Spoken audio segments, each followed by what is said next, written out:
a son domaine d'expertise avec lui pour pouvoir consulter cela.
Good morning.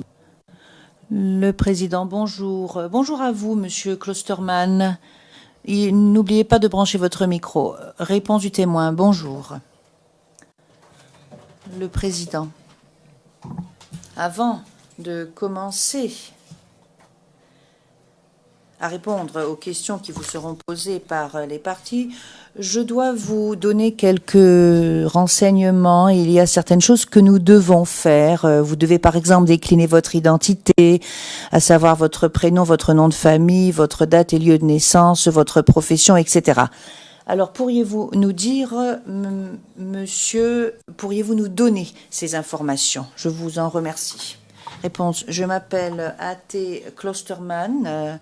Je suis né le 25 septembre 1951 aux Pays-Bas, sur Rastefijn.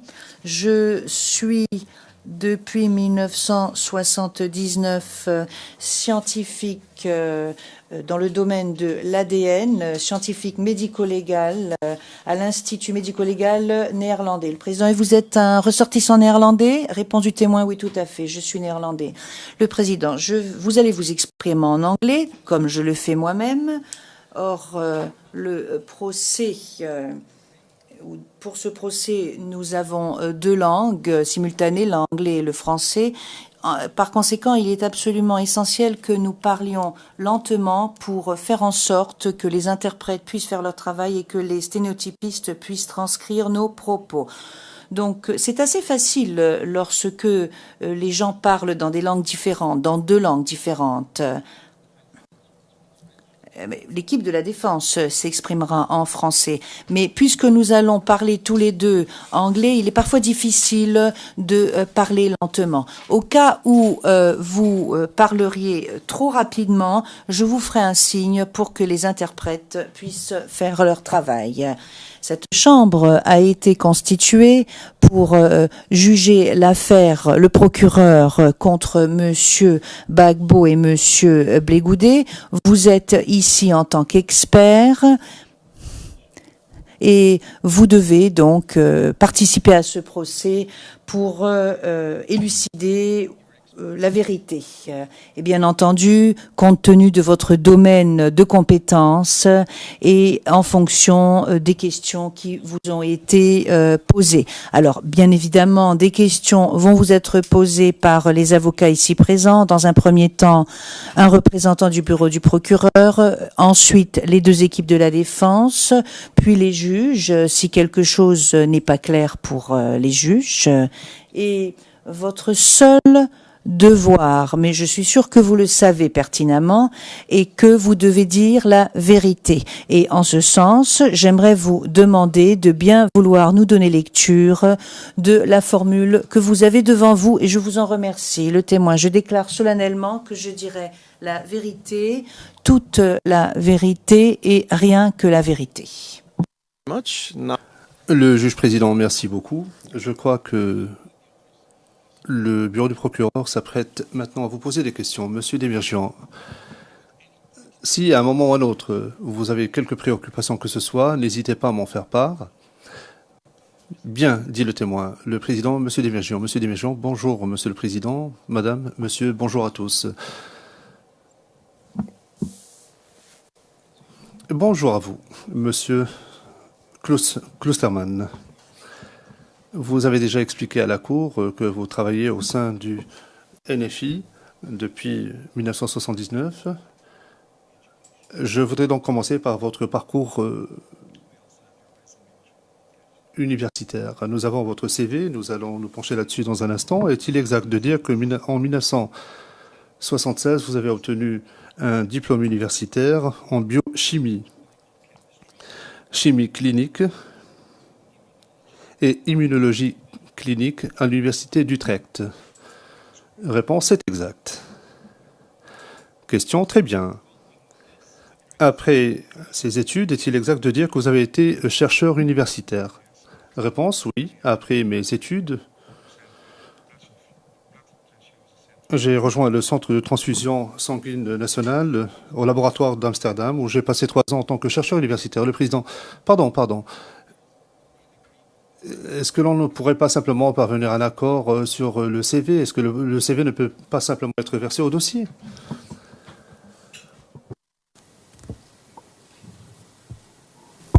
We would have no objection. Maître Rocher, nous n'aurions pas d'objection à ce que cela soit versé au dossier. Maître Knops, nous n'avons pas d'objection non plus. Le président, très bien, Monsieur Desméjean, très bien, Monsieur le Président. Donc le CV que nous avons sous les yeux, qui porte la référence CIVOTP 0098 0608. Est-ce que vous le voyez à l'écran? Le document est affiché à l'écran. Est-ce que vous le voyez? Le président, oui, nous savons de quoi il s'agit. Il a été présenté. Monsieur Desméjean, il s'agit du CV que vous avez fourni au bureau du procureur, n'est-ce pas, Monsieur Klosterman? Submitted. Le président, le document a été présenté. Monsieur Desméjean, très bien, Monsieur le Président. Version of the CV. Le témoin, oui, effectivement, c'est la version de mon CV qui a été envoyée à la CPI par courriel. Monsieur Desméjean, très bien. Monsieur le Président, j'avais l'intention de parcourir avec le témoin son parcours professionnel pour parler de son domaine d'expertise. Je comprends que vous souhaitiez accélérer la procédure, mais vous devez d'abord établir que le témoin est un expert et que vous l'acceptiez en tant que tel. Est-ce que vous souhaitez que je parle avec lui de son expérience avant qu'on entende au sujet de son rapport? Le président, eh bien, tout cela figure dans le CV. Moi, je préférais qu'on passe directement au rapport.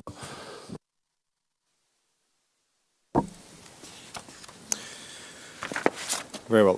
So before I... Monsieur Desméjean, très bien. Alors, avant de parler du rapport comme tel, je demanderai à la Chambre de bien reconnaître l'expertise de Monsieur Klosterman et j'utiliserai le libellé tel qu'il figure dans son CV. Donc, il est expert en enquête médico-légale et en traçage biologique ainsi qu'en analyse d'appariement ADN. Le président, veuillez poursuivre. Monsieur Desméjean, merci, Monsieur le Président. Monsieur Klosterman, est-ce que vous pouvez nous parler de l'institut auquel vous travaillez, que j'appellerai à partir de maintenant NFI, le NFI, l'Institut médico-légal des Pays-Bas? Le témoin, je travaille effectivement au NFI, l'Institut médico-légal des Pays-Bas, ainsi qu'à l'Université d'Amsterdam. Université d'Amsterdam, où je suis chargé de cours et spécialisé en études médico-légales. Et ma spécialité est donc l'ADN. Je vous parle brièvement de mon département chargé des analyses ADN au sein du NFI. J'ai commencé ma carrière en 1989. Nous étions environ 5 ou 6 employés à l'époque. Au moment où je vous parle, nous sommes environ une centaine, plus de 120 personnes travaillant au département de biologie de l'analyse ADN au sein du NFI. Nous avons une équipe de scientifiques chargés de rédiger des rapports ainsi qu'une équipe différente de personnes chargées des éléments de preuve qui effectuent des analyses sur les éléments de preuve, qui travaillent avec qui font des analyses ADN et qui sont chargés d'établir des profils. Et il y a également les scientifiques ADN qui préparent les rapports et j'en fais partie. Question. Merci pour cette précision, Monsieur Klosterman. Avant que nous nous penchions sur votre rapport, nous souhaiterions nous entendre sur une terminologie afin que nous comprenions en quoi consistent ces termes propres à votre domaine. Tout d'abord, nous avons le terme ou la norme ISO 17025 et je crois comprendre que le NFI adhère à cette norme. Pouvez-vous nous expliquer en quoi consiste cette norme? ISO 170. Réponse, oui, effectivement, la norme ISO 17025 est une norme qui régit les laboratoires. Je ne parle pas uniquement des laboratoires médico-légaux, mais tous les laboratoires. Donc tous les laboratoires peuvent adopter cette norme, notamment dans le domaine des analyses médico-légales et des analyses ADN. L'analyse doit être entreprise par un laboratoire accrédité. Ainsi, l'on peut connaître les procédures utilisées par ce laboratoire ainsi que les procédures qui sont contrôlées. Un laboratoire qui est accrédité est testé tous les 12 mois par un organe indépendant, le conseil d'accréditation aux Pays-Bas. Le président, puis-je simplement rappeler que tout le monde sait ce qu'est une norme ISO ou une certification ISO? C'est une garantie de qualité, c'est une certification ISO. Je crois que vous devriez parler du rapport maintenant.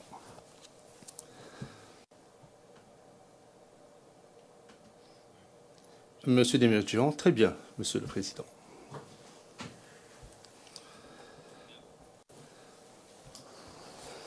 Monsieur Klosterman, est-ce que vous pouvez nous expliquer quelle est la procédure suivie par le NFI lorsqu'il reçoit une demande aux fins d'identification ADN? Quelle est la procédure suivie au sein du NFI? Réponse. Et vous faites référence à quel rapport au juste? Parce que, vous savez, nous disposons de plusieurs rapports, Monsieur Desmurgian. Non, je vous parle de la procédure générale, des méthodes de travail du laboratoire. Lorsque vous recevez une requête d'une agence externe ou de la Cour, par exemple, lorsque vous recevez une demande aux fins d'identification ADN, quelle est la procédure suivie au sein du NFI à partir du moment où vous recevez cette demande jusqu'au moment où vous rédigez un rapport? Réponse. En l'occurrence, nous avons eu un contact par téléphone, nous informant que cette affaire serait confiée au NFI aux fins d'identification d'ADN. Nous avons donc pris rendez-vous avec les personnes qui nous ont communiqué cette affaire pour entendre ce qu'elles ont à nous dire et pour recevoir les pièces dont elles disposent. So we got some explanation about. On nous a expliqué les faits relatifs à cette affaire et le contexte sous-tendant donc la production des pièces qui ont été communiquées au NFI aux fins d'analyse ADN. Toutes les pièces portent une identité et sont sous-scellées, donc portent un numéro de référence de la CPI et du NFI. Cette référence, ces sceaux NFI, ont été attribués à partir du moment où le NFI a pris possession de ces pièces.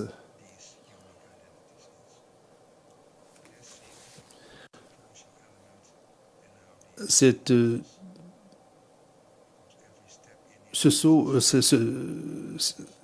identification, cette forme d'identification est extrêmement importante dans le processus d'analyse ADN au sein du NFI. Donc c'est la première étape que nous suivons. L'étape qui suit, en l'occurrence, a consisté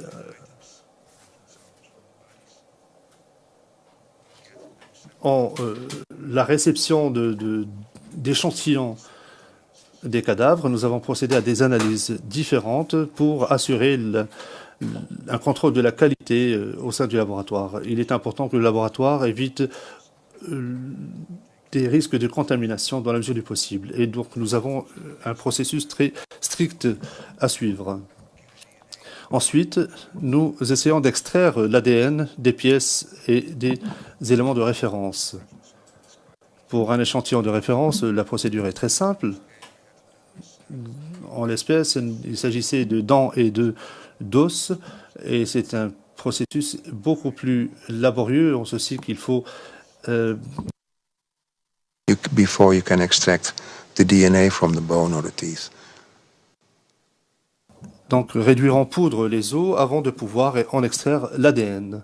Est-ce que je peux poursuivre? Oui, oui, je vous en prie, allez-y. Le témoin. Donc, à ce moment-là, nous recevons donc cet extrait. Nous avons à notre disposition un extrait d'ADN qui est donc versé dans une solution liquide. Nous essayons d'établir donc le volume d'ADN qui est contenu dans cet extrait. Si la concentration d'ADN est extrêmement faible,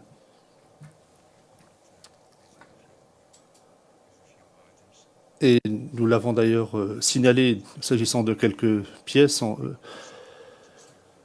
il est important de préciser que l'ADN provenant de cet extrait est très faible. Mais si la concentration d'ADN est très élevée, nous nous attendons donc à établir le profil sur la base de cet extrait. Une fois qu'on a déterminé la concentration d'ADN, l'étape suivante consiste en l'amplification d'ADN. Avant que nous procédions à l'analyse de l'ADN, nous procédons à une amplification, qui est une procédure courante en matière de recherche médico-légale.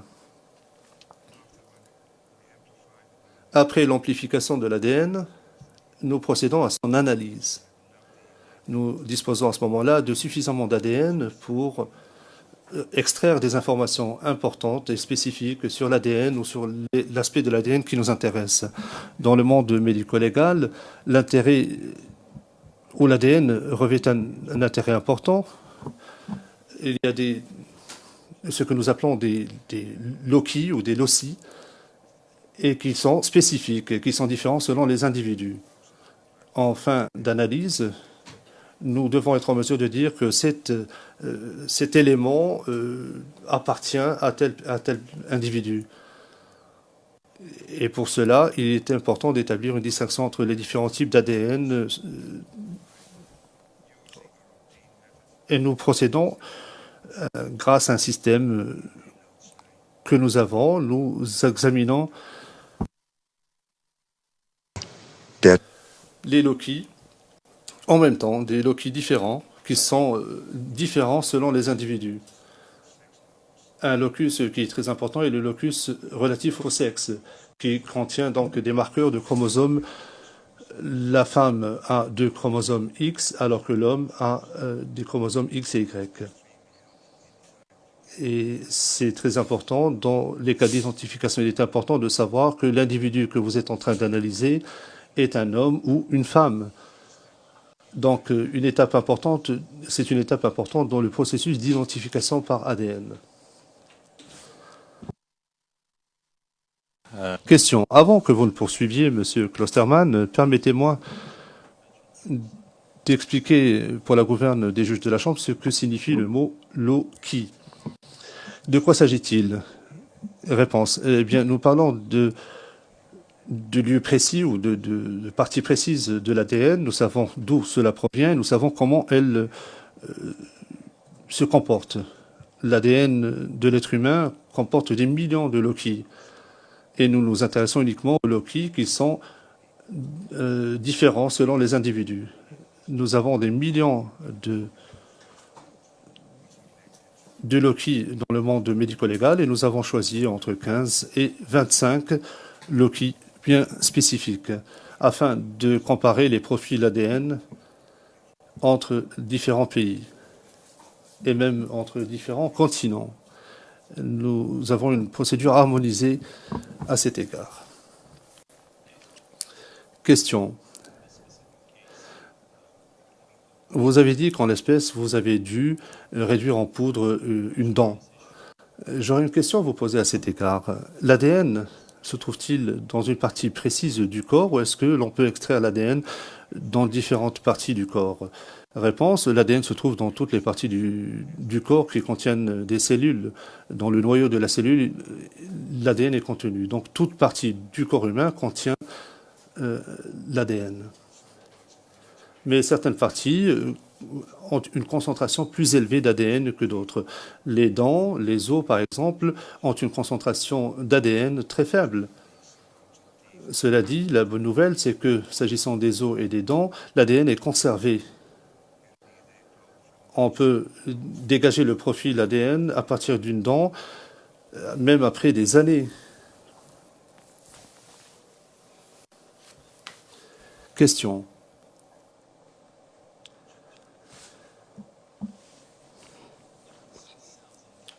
Vous avez évoqué les mots cellules et noyaux. J'aimerais que nous parlions de noyaux maintenant. D'abord, est-ce qu'il existe différents types d'ADN? Réponse, oui, il existe différents types d'ADN. S'agissant de cette affaire, seul l'ADN autosome nous a intéressés. Donc, outre l'ADN des cellules, il y a l'ADN extrait donc des cellules, des noyaux, mais il y a aussi l'ADN qui est contenu à l'extérieur de la cellule et qui est important aux fins d'identification. Dit ADN mitochondrial. Question. Donc, aux fins de cette affaire, vous vous êtes intéressé donc à l'ADN provenant du noyau. Et réponse, c'est exact. Question. Fort bien.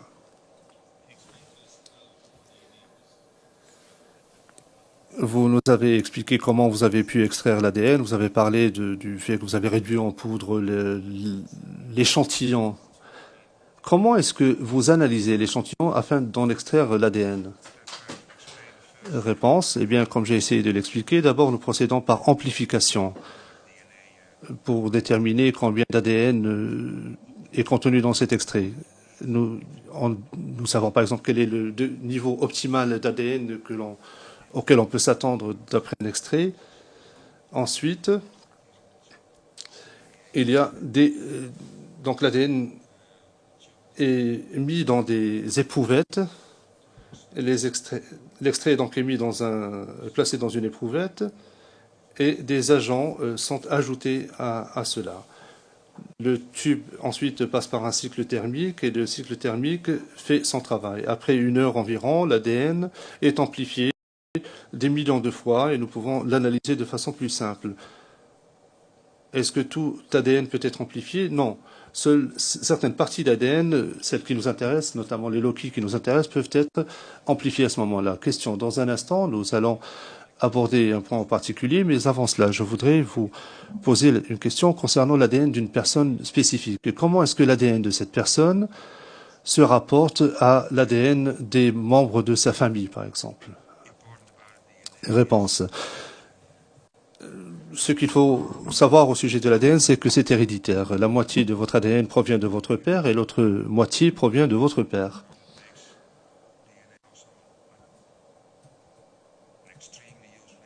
L'ADN est donc un outil extrêmement utile aux fins d'identification. Lorsque vous avez un père ou une mère ou un fils qui est disponible, vous pouvez à ce moment-là identifier la personne parce que vous pouvez reconnaître des éléments d'ADN qui ont été hérités des parents de cette personne spécifique. C'est pourquoi l'ADN est un moyen extrêmement efficace pour l'identification des individus. Et c'est ce que nous utilisons dans notre laboratoire. Le président, est-ce que vous pouvez aller au fond du rapport? Est-ce que vous pouvez poser des questions précises? Vous savez, nombre de ces informations sont déjà connues. Parlez des échantillons, des résultats précis. Monsieur Desmichon, très bien, Monsieur le Président. Je voulais simplement être sûr que l'on s'entende sur la terminologie relative à l'ADN avant de passer au fond du rapport. Nous voyons également le terme allèle dans votre rapport, utilisé dans votre rapport. Pouvez-vous nous expliquer de quoi il s'agit? Réponse. Oui, j'ai parlé donc des loci Et au sein de la communauté médico-légale, ce sont des variables, c'est-à-dire que vous avez différentes alternatives. Le groupe sanguin, il y a des gens qui ont le groupe sanguin A, d'autres ont un groupe sanguin B ou O, et c'est ce que nous appelons des allèles. Il en va de même pour les échantillons ADN que nous avons examinés. Lorsque vous regardez au sein d'une communauté, pour chaque loci, vous avez entre 8 et 20 différents allèles. Et nous devons avoir un nom pour cela.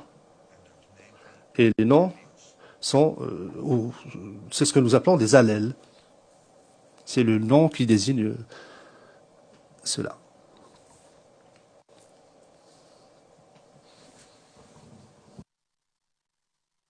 I think there's also allele frequency.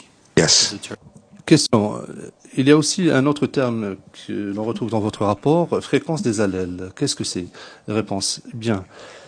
Après que nous avons procédé à une comparaison entre différents profils, par exemple,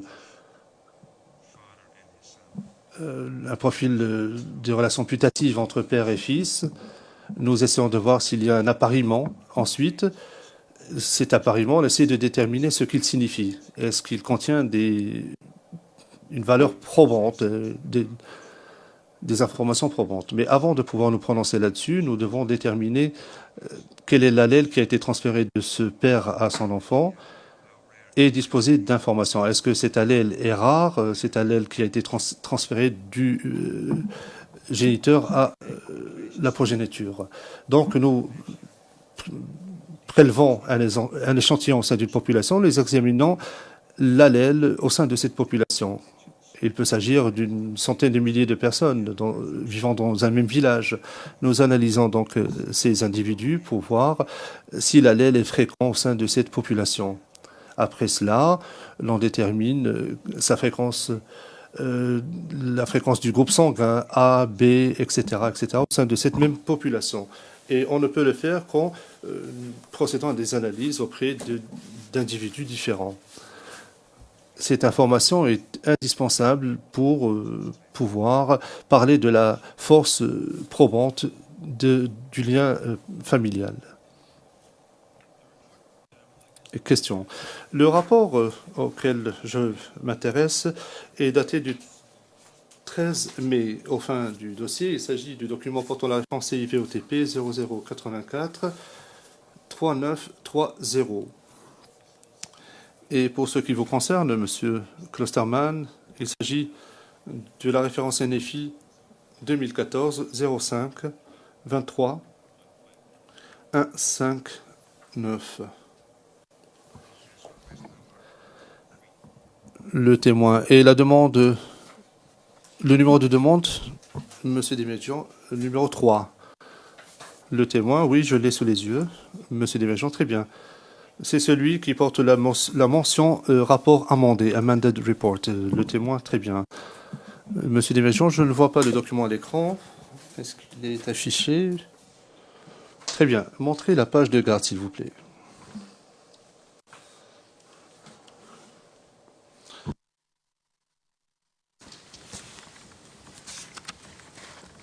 Thank you.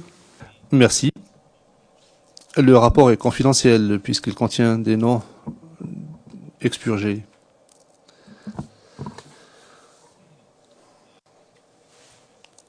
Avant d'en venir au fond du rapport, Monsieur Klosterman, pouvez-vous nous dire ce que l'on voit au bas du rapport, au bas de la page, amended report, rapport amendé.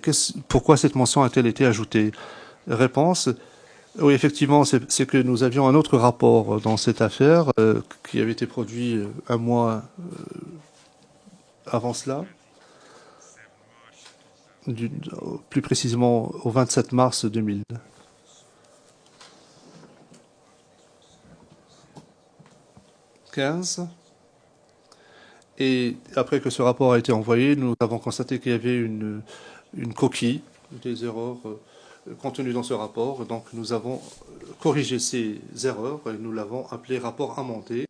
Et il est daté du 13 mai 2015. Monsieur Desméjean, très bien. Question. Donc, ce qui a été corrigé, en fait, c'est que c'est le rapport de mai 2015. Question. Très bien. Puis-je vous demander de tourner la page qui est intitulée Case Information. Donc, la page suivante. Merci. Veuillez faire un zoom avant, s'il vous plaît, pour la gouverne des personnes ici dans le prétoire. Ici, il est indiqué en haut du rapport, là où il est écrit Samples, échantillon référence de 16 victimes, personnes non identifiées, et échantillon de référence provenant de 12 parents ou membres de la famille de 6 personnes portées disparues. Ensuite, il est dit le reste des extraits d'ADN des restes humains et les échantillons de référence seront conservés par le Netherlands Forensic Institute jusqu'à nouvel ordre ou si une demande est faite par les autorités. Réponse, oui, c'est exact. Nous conservons tout cela jusqu'à ce que à moins de recevoir une demande des autorités compétentes. Question, très bien. Un peu plus bas, il y a des informations supplémentaires que vous venez d'expliquer d'ailleurs. Vous avez parlé de coquilles qui étaient contenues dans le rapport initial. Je n'ai pas de questions à poser là-dessus, donc je vous demande de tourner la page où l'on peut voir numéro 1, Samples Received, échantillons reçus. Monsieur Klusterman, pouvez-vous nous expliquer ce que contient ce tableau, brièvement?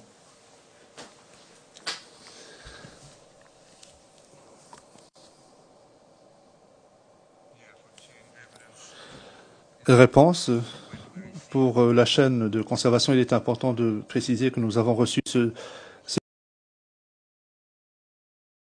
ces échantillons le 22 janvier 2015 et ces pièces ont été reçues par le NFI. Ils nous ont été envoyés par la CPI, plus précisément par le docteur Bakar. Et il s'agit donc des pièces que nous avons reçues au NFI de la part de M. Bakar. Dans la première colonne, ou la colonne de gauche, c'est ce que nous appelons le numéro de référence de l'échantillon ADN attribué par le NFI.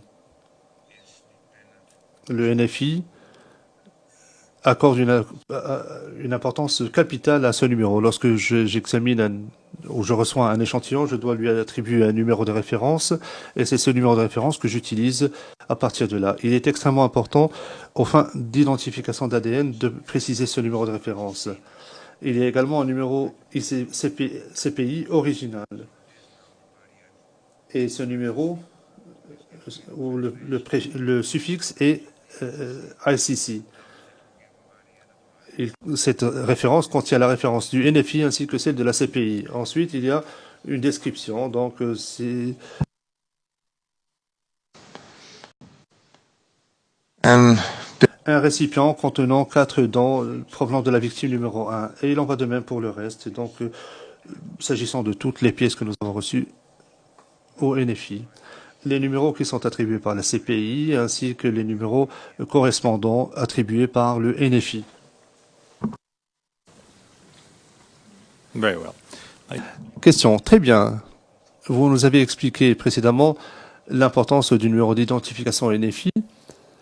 Et juste après cela, il y a une section intitulée Informations et instructions reçues. Et dans ce passage, vous expliquez les instructions qui vous ont été communiquées par la CPI.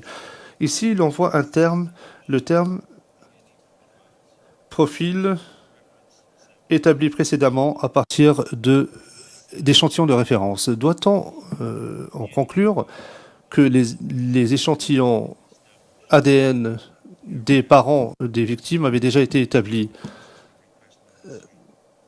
Réponse. Vous me parlez maintenant de la demande numéro 3, mais il y a aussi la demande numéro 1 dans cette affaire. Il ne s'agit pas d'un rapport que j'ai préparé moi-même, mais c'est un rapport qui émane d'un collègue à moi.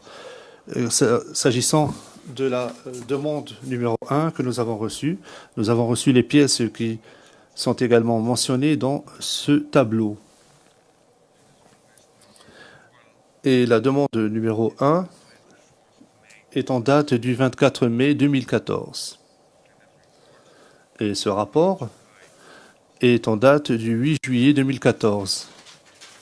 Il a été signé par un de mes collègues. C'est à ce moment-là que nous avons reçu l'échantillon de référence des membres de la famille. So in January, Donc, en janvier 2015, pour ce qui est de ce rapport, vous avez reçu de nouveaux échantillons des victimes, réponse d'autres victimes. Question. Et à ce moment-là, on vous a demandé à procéder à une comparaison des profils ADN avec des profils qui avaient déjà établis pour des membres de la famille. Réponse. Oui. Nous avions des profils disponibles pour les membres de la famille. Nous avons analysé les nouveaux échantillons et nous devions procéder à la comparaison avec les profils existants qui venaient des échantillons de référence. Question. Et si on passe à la page suivante, nous avons là le tableau numéro 2. Il va arriver. Voilà. Est-il exact qu'il s'agit là du tableau où on retrouve les profils ADN établis précédemment des membres de la famille? Réponse oui. Ça a été copié sur l'autre rapport. Question. En dessous de ce tableau, il y a l'explication de la méthode qui a été utilisée pour extraire ce profil ADN. Et à la page suivante, au 3.1, on voit extraction et quantification de l'ADN.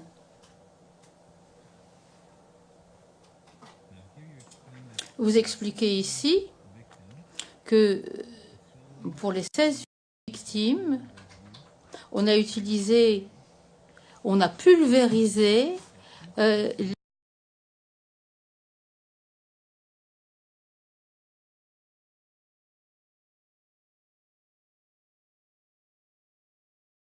éléments suivants et on énumère la liste de tout ce qui a été utilisé pour chacune des victimes. Pourriez-vous, s'il vous plaît, préciser à notre intention un point? En dessous de ce tableau, il y a une phrase qui dit « Les concentrations de l'ADN humain total et mâle dans les extraits ont été quantifiées en utilisant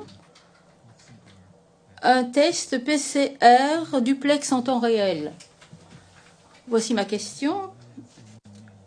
Pourquoi est-ce qu'il s'agit simplement d'ADN masculin?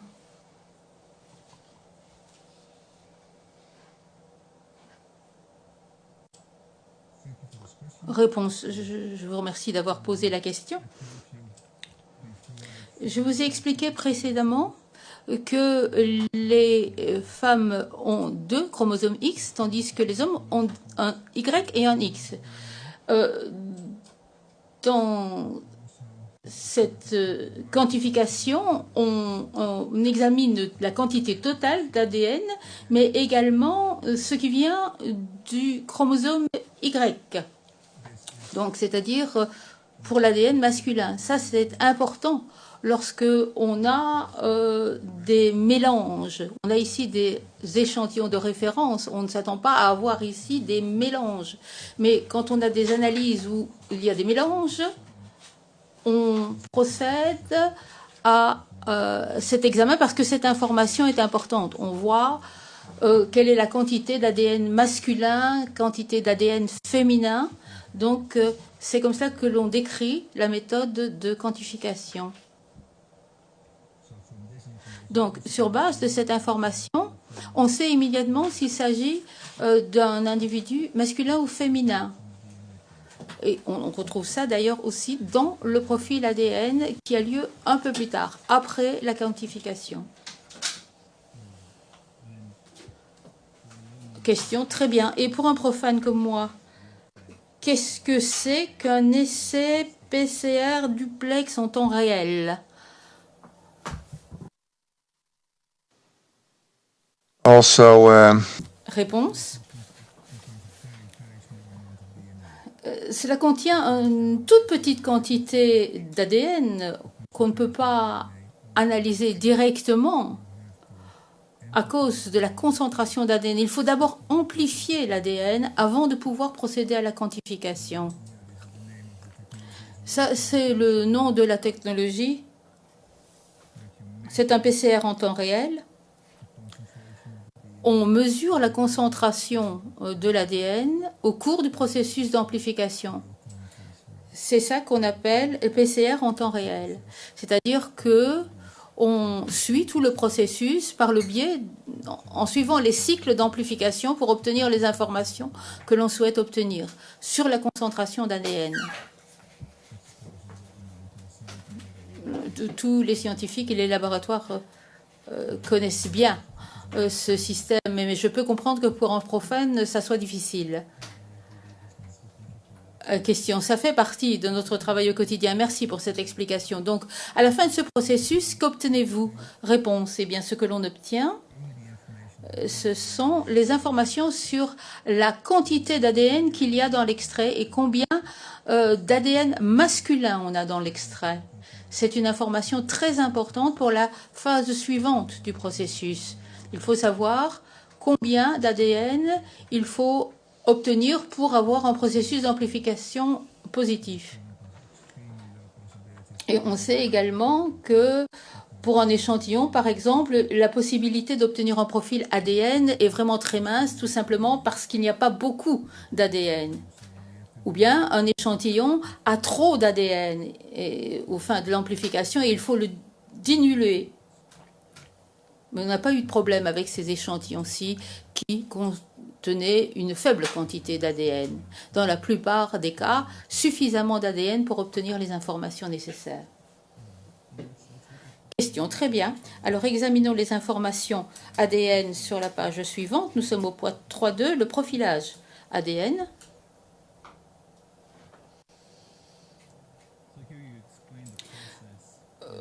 Veuillez expliquer le processus du premier paragraphe et le système des kits utilisés. Et au 3.3, vous expliquez comment vous comparez les profils ADN des victimes et ceux de la parentèle des personnes disparues. Alors, sous le point 3.3, c'est ce que je voudrais que nous examinions. Au deuxième paragraphe, on parle du logiciel d'identification ADN des victimes de catastrophes Bonaparte. Il a été utilisé pour comparer les données de profilage ADN ante-mortem des personnes disparues avec les profils ADN des échantillons de référence post-mortem de victimes non identifiées. Alors, pour bien comprendre cette phrase, c'est là que vous comparez l'ADN ante-mortem, donc celui des membres de la famille. Réponse oui. Question, la phase suivante commence par les données de fréquence sur les allèles, les données de fréquence néerlandaise. Vous avez expliqué ce qu'était que la fréquence des allèles un peu plus tôt. Est-ce que vous pouvez nous expliquer ce que c'est que la fréquence des allèles néerlandaises dans ce cas? Réponse. Nous avons les profils des victimes, des os, des échantillons des os et des dents, et nous avons les profils des membres de la famille vivants qui ont fourni l'ADN, et il faut procéder à la comparaison parce qu'il peut y avoir des liens familiaux entre la victime et les membres de cette famille. On peut faire cela manuellement, mais il vaut mieux procéder de façon électronique. La quantification de la présence de cet allèle dans la population. Dans l'idéal, il faut que ce soit la population pertinente. Parfois, on n'a pas cette population pertinente à disposition. On a une grande base de données aux Pays-Bas qui est disponible. C'est une base de données génétique sur la population. Tous ceux qui sont dans la base de données sont des volontaires. Et donc, c'est la base de données que nous avons utilisée. C'est celle que nous avons utilisée dans ce cas-ci. C'est ce que nous avons essayé de vous expliquer.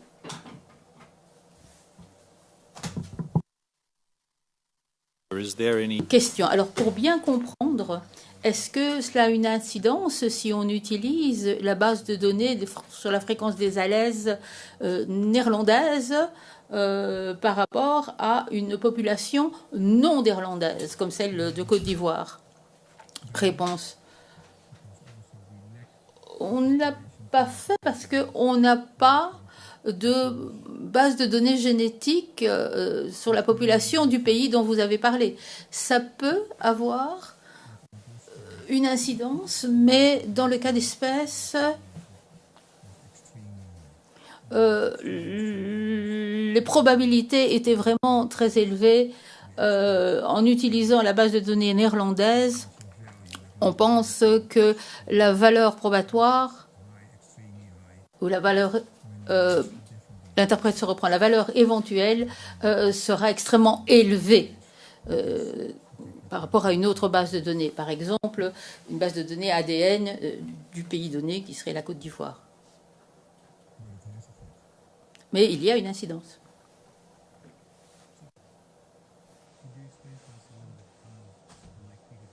Question. Est-ce que vous pouvez nous expliquer comment le coefficient de probabilité peut être calculé? Réponse. Oui, nous avons des formules mathématiques assez simples pour toute relation familiale envisageable. Un enfant et un parent, deux frères, deux sœurs. Pour les demi-frères, demi-sœurs, on peut également procéder à des calculs. Ce sont des calculs qui sont faits de façon informatique. On utilise des programmes informatiques pour procéder à ces calculs-là.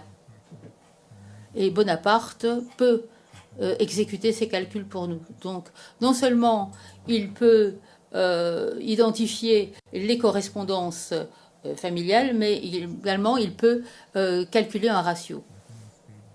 Mais il faut bien entendu alimenter Bonaparte avec les échantillons génétiques de population. Et là, nous avons utilisé la base de données néerlandaise, ce qui est tout à fait ce qu'on fait pour les cas d'identification standard. Réponse. Question. Très bien. Donc, selon vous, cela a été utilisé dans d'autres affaires? Réponse oui. Question. Puisque nous sommes sur ce point-là, ça c'est quelque chose qui n'a pas été couvert dans votre curriculum vitae, je ne sais pas si c'est. Avez-vous fréquemment déposé sur l'ADN dans le passé? Réponse. À peu près 250 fois aux Pays-Bas pour des affaires néerlandaises. C'est la première fois que je comparerai devant une cour internationale. Question. Et dernière question sur ce point. Quel est le type de dossier que vous avez traité? Réponse. La plupart du temps, il s'agissait d'affaires pénales aux Pays-Bas où il fallait comparer des références, l'ADN d'un suspect avec des taches qui avaient été découvertes.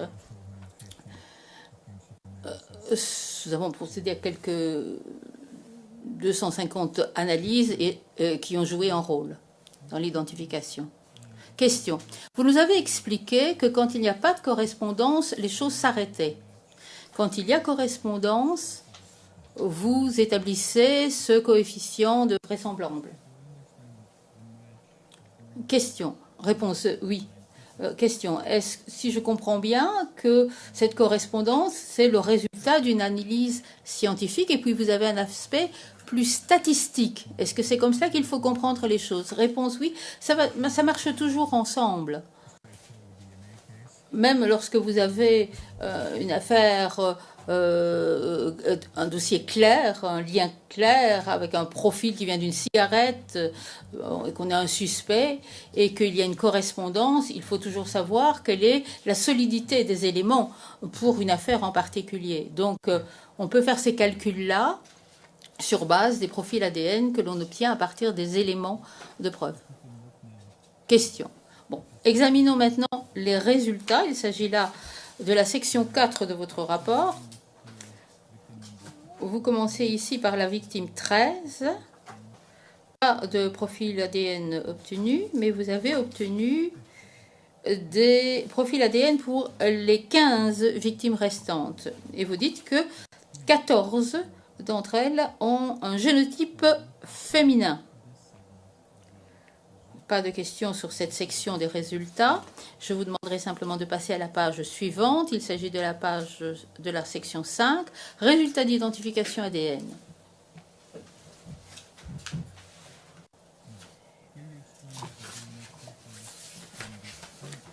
Vous expliquez que les profils ADN des victimes non identifiées ont été comparés aux profils ADN des membres de la famille qui figurent dans le tableau 2 et les coefficients de vraisemblance ont été calculés.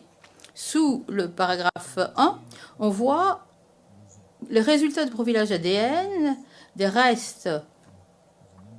Alors il y a un numéro ici, AAHJ 2574NL,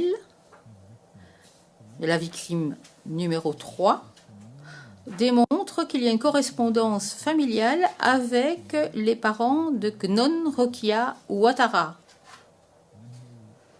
Et vous donnez un chiffre, étant donné l'arbre généalogique, les résultats de la correspondance ADN sont plus de 1 milliard de fois probables si la dent de Gnon Rokia Ouattara provenant de l'ADN provenant de la dent de Gnon Rokia Ouattara que si cette dent était venue et provenait d'une personne, d'une femme aléatoire et non liée à la famille. Est-ce que vous pouvez expliquer cela?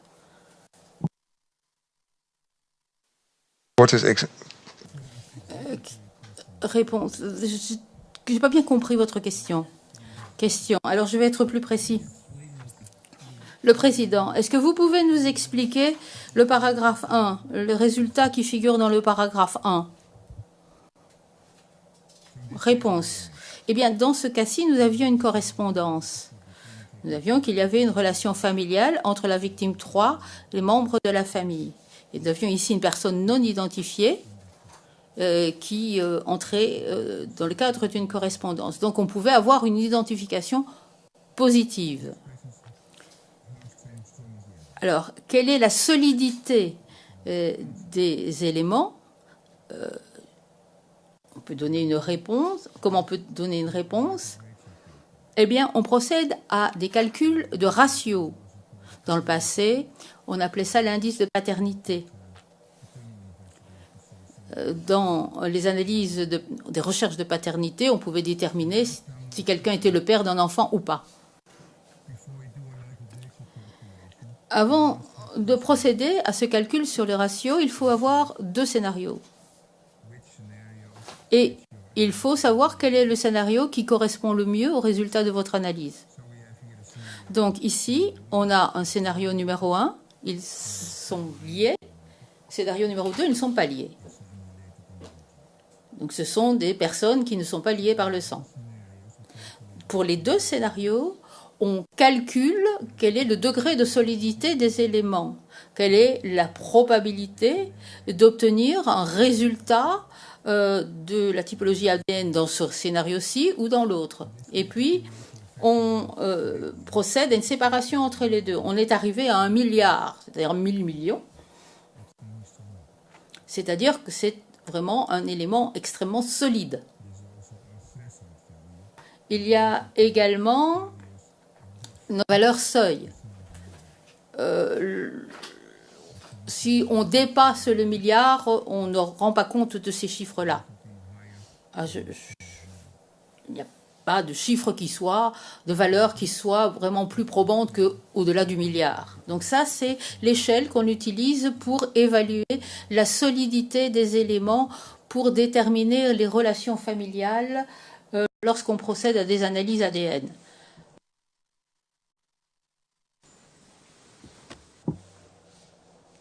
Question. Vous avez répondu à ma question suivante. C'est le niveau le plus élevé, même si on pourrait avoir des chiffres plus élevés? Réponse oui. Question. Donc, sur base de cette conclusion, professeur Klosterman, peut-on dire qu'il est très peu probable que quelqu'un d'autre, avec un profil ADN semblable, corresponde à la personne de la famille qui a fourni l'échantillon ADN? Réponse. Tout ce que je peux vous dire, c'est que la probabilité qu'une personne non liée à ceci corresponde est vraiment extrêmement faible. Tout cela figure dans ce chiffre de 1 milliard. Par exemple, si je prends mon propre profil ADN et si je veux voir si je corresponds, la probabilité d'une correspondance est vraiment extrêmement mince. Question. Et c'est conclusion que l'on retrouve aux 2 et 3 pour ce qui est des correspondances familiales avec des membres de la famille de Malem Silla et au point 3 avec les membres de la famille de Moyamou Kone disparu. C'est la même chose. Réponse. Oui. Pour ces 3 cas, on a à chaque fois un chiffre de plus d'1 milliard, ce qui est notre valeur seuil.